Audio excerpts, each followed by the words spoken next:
Assalamu alaikum viewers, how are you? I am Mohammad Munif. Welcome to my YouTube channel. Today we'll study about electronegativity.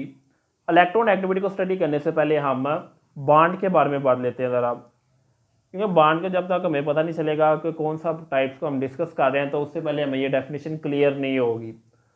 जितने भी molecules हैं वो bonding के नतीजे में बनते हैं, एलिमेंट आपस में बॉन्ड के जरिए बॉन्ड बनाते हैं और मालिक्यूल बनते हैं। अब बॉन्ड जो है वो चार किस्म के होते हैं। हम सिर्फ बात करेंगे कोवैलेंट बॉन्ड की, क्योंकि कोवैलेंट बॉन्ड के रिलेटेड है ये डेफिनेशन। कोवैलेंट बॉन्ड को हम एग्जांपल की मदद स्टडी करते हैं। कोवैलेंट बॉन्ड भी दो टाइप के हैं, पोलर और नॉन पोलर। तो पोलर कोवैलेंट बॉन्ड जो है उसको हम एग्जांपल की मदद स्टडी करते हैं, फिर ये डेफिनेशन भी साथ क्लियर हो जाएगी। कोवैलेंट बॉन्ड जो है वो इलेक्ट्रॉन के शेयरिंग के नतीजे से बनते हैं। तो HCl ये एक एग्जांपल है कोवैलेंट बॉन्ड की, पोलर कोवैलेंट बॉन्ड की। इसमें क्या होता है, हाइड्रोजन के पास हमें पता है सिर्फ एक इलेक्ट्रॉन है और क्लोरीन के पास 17 इलेक्ट्रॉन है। इसको अपना डुप्लेट कंप्लीट करने के लिए एक इलेक्ट्रॉन चाहिए और क्लोरीन को अपना ऑक्टेट कंप्लीट करने के लिए एक इलेक्ट्रॉन चाहिए। तो ये क्या करते हैं, ये एक जो इलेक्ट्रॉन हाइड्रोजन है वो अपना एक इलेक्ट्रॉन क्लोरीन के साथ शेयर कर लेता है और इसका डुप्लेट कंप्लीट हो जाएगा हाइड्रोजन का, और इलेक्ट्रॉन जो है क्लोरीन का वही अपना ऑक्टेट कंप्लीट हो जाएगा। तो इस किस्म की जो बॉन्डिंग है, जो शेयरिंग की वजह से बनती है, इसको बोलते हैं कोवैलेंट बॉन्ड। जो यहाँ पे इलेक्ट्रॉन क्या हो रहे हैं, शेयर हो रहे हैं। अब हम बात करते हैं जी ये डेफिनेशन की कि इलेक्ट्रोनेगेटिविटी क्या है। The ability of an atom, एक एटम की ability to attract the electron toward its nucleus in a molecule. यानी एक जो मालिक्यूल है जिस तरह ये मालिक्यूल है, इसमें दो है जी, एक हाइड्रोजन और क्लोरीन है। अब इन दोनों के जो न्यूक्लियस, हाइड्रोजन का न्यूक्लियस और क्लोरीन का न्यूक्लियस, ये जो इन्होंने इलेक्ट्रॉन शेयर किया हुआ है ना, ये इसको अपनी अपनी तरफ खींच रहे हैं। हाइड्रोजन का न्यूक्लियस इसको अपनी तरफ खींच रहा है और क्लोरीन का जो न्यूक्लियस है वो इसको अपनी तरफ खींच रहा है।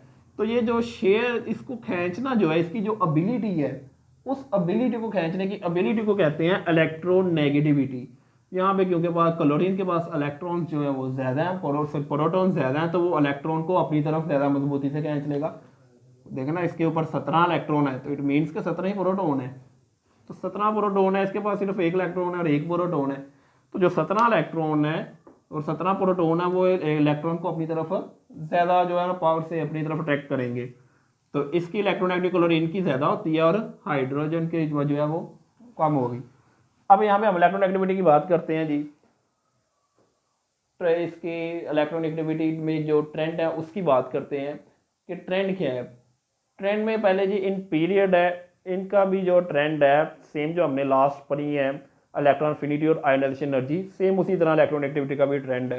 Electronegativity increase in period and decrease in group, यानी एक दूसरे के अपोजिट ही होती है। ये तो एक होती है एक दूसरे के अपोजिट है ना, अगर पीरियड में इंक्रीज है तो ग्रुप में डिक्रीज कर रही है।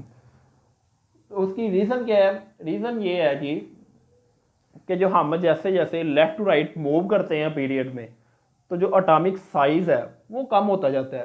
यानी यहाँ पे एग्जांपल भी दी गई है, ये यहाँ पे लिथियम से लेके फ्लोरीन तक देखें, वो जैसे जैसे हम मूव कर रहे हैं तो ये तो उसकी इलेक्ट्रॉन एक्टिविटी क्या है जी, बढ़ रही है। लेकिन जैसे जैसे हम लिथियम से फ्लोरीन की तरफ मूव करते हैं तो जो शेल का जो है, जो एटॉमिक इसका एटम का जो साइज है वो कम होता जाता है, क्योंकि यहाँ पे 3 है इलेक्ट्रॉन। तो 3 इलेक्ट्रॉन जब न्यूक्लियस जो है 3 इलेक्ट्रॉन को अपनी तरफ खींचेगा तो वो कम होगा। तो फॉर एग्जांपल ये न्यूक्लियस है, लिथियम की हम जिक्र करते हैं, पहले में जी वो 2 इलेक्ट्रॉन होते हैं, ये इनके लिथियम की बात की जा रही है। तो ये जो तीसरा है जी, अब देखिए इसमें 3 है, तो ये इसको अपनी तरफ, इसमें प्रोटॉन है इलेक्ट्रॉन है, एक दूसरे को अपनी तरफ खींच रहे हैं। जैसे जैसे हम मूव करते जाएंगे, जब फ्लोरीन तक जब हम चले जाएंगे, उसकी बात करें,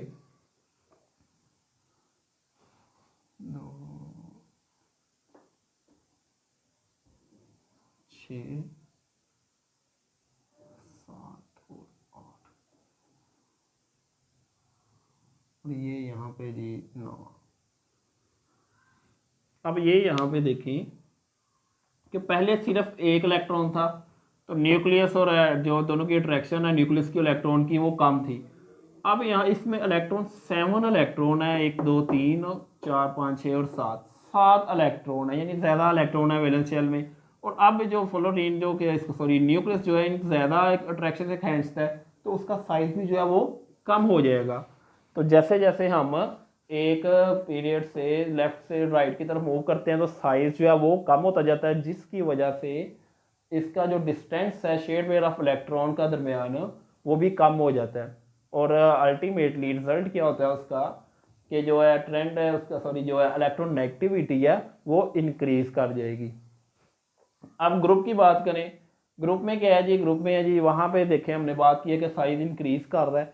तो ग्रुप में जैसे हम ऊपर से नीचे आते हैं तो जो है उसका साइज है उसमें, क्योंकि नंबर ऑफ शेल्स इंक्रीज करते जाते हैं, साइज इंक्रीज हो जाता है। साइज इंक्रीज होने की वजह से जो उनके दरमियान डिस्टेंस होता है, शेयर पेयर ऑफ इलेक्ट्रॉन के दरमियान डिस्टेंस है वो वाला बढ़ जाएगा। इसको हम एग्जांपल से स्टडी करते हैं। अब ये अगेन देखें जी, फ्लोरीन की देखें 4 है और एंड पे आयोडीन है उसकी 2.7 है, यानी HF जो है उसकी 4 है और HI की जो है वो 2.7 है जी इलेक्ट्रोनेगेटिविटी। अब इसकी ज़्यादा क्यों है, यहाँ पे देखें ये इन केस हाइड्रोजन और फ्लोरीन है, यहाँ पे हाइड्रोजन, यहाँ पे समझे जी ये हाइड्रोजन है, ये एक शेल इसने ना, अब यहाँ पे आके इन्होंने शेयर कर लिया ये हाइड्रोजन, यहाँ पे जैसे ही आएगा तो ये वाला इसका वैलेंस शेल है फ्लोरीन का, तो यहाँ पे इलेक्ट्रॉन का और यहाँ ये इलेक्ट्रॉन शेयर पे यहाँ पे हो रहे हैं ना, तो इनके दरमियान न्यूक्लियस और यहाँ के दरमियान फासला देखें कितना है, यानी सिर्फ और सिर्फ एक शेल है दरमियान में। तो उस वजह से अब फासला कम है तो जो इसकी है इलेक्ट्रॉन एक्टिविटी वो क्या है, ज़्यादा है। जितना करीब होगा उतनी एबिलिटी ज़्यादा होगी खींचने की। अब जैसे जैसे हम नीचे जाते जाते हैं तो एक जो है ना शेल उसका इंक्रीज करता है। अब यहाँ पे अगर इसी को मैं डायग्राम यही रहेगी सेम, तो देखें इसमें क्लोरीन नीचे आएंगे एक, तो ये जी तीसरा हो गया शेल, एक और स्टेप नीचे आ जाएंगे चौथा हो जाएगा जी, ये ब्रोमीन में 4 हो गए। और आयोडीन के केस में जी ये देखें जी 5वां शेल जी, 5 शेल हो गए। अब नंबर ऑफ शेल बढ़ गए हैं। अब क्योंकि ये वैलेंस शेल में वैसी बात है शेयर को जो होना है इलेक्ट्रॉन को वैलेंस शेल में होना है ना, अब जो फ्लोरीन है सॉरी आयोडीन के केस में यहाँ पे जी ये फॉर एग्जाम्पल मैं बाकी नहीं बना रहा तो बहुत लंबा हो जाएगा, तो ये आयोडीन का ये वाला इलेक्ट्रॉन ये आपस में शेयर कर लेंगे। फ्लोरीन के केसेस में देखें यहाँ पे इलेक्ट्रॉन शेयर हो रहा था, दरमियान में सिर्फ एक शेल आ रहा था, डिस्टेंस कम था, इस वजह से उसकी इलेक्ट्रॉन एक्टिविटी ज़्यादा थी। लेकिन आयोडीन के केस में 1 2 और 3 नंबर ऑफ शेल्स आ गए हैं दरमियान में, और जो उसका डिस्टेंस है वो काफ़ी हद तक इंक्रीज कर गया है। और ये जो शेल जो डिस्टेंस है वो बढ़ने की वजह से न्यूक्लियस उसको अपनी तरफ जो अट्रैक्ट कर रहा है वो उसकी कम हो जाती है, और इस कम अट्रैक्शन की वजह से जी जो इलेक्ट्रॉन नेगेटिविटी है वो भी कम हो जाती है। ये थी जी आज की मुकम्मल वीडियो। मोस्टली ये शॉर्ट क्वेश्चन के तौर पर आता है, इलेक्ट्रॉन एक्टिविटी पूछा जाता है और उसके ट्रेंड पूछे जाते हैं।